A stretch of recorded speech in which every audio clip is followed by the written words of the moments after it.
Hi, welcome to Million Tutorial Session. We learn about how to generate EA form in Million Payroll. There are several reports that you can print out from Million Payroll, and the most important, of course, is the EA form. Now let me show you how to do it. First, go to Report menu and click on Income Tax. Press Generate button to generate the form for all your employees.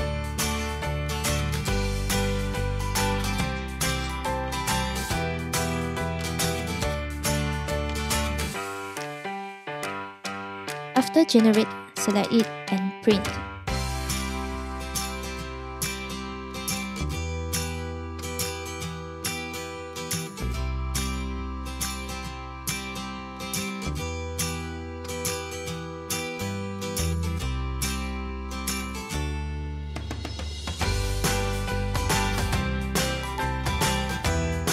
That's all.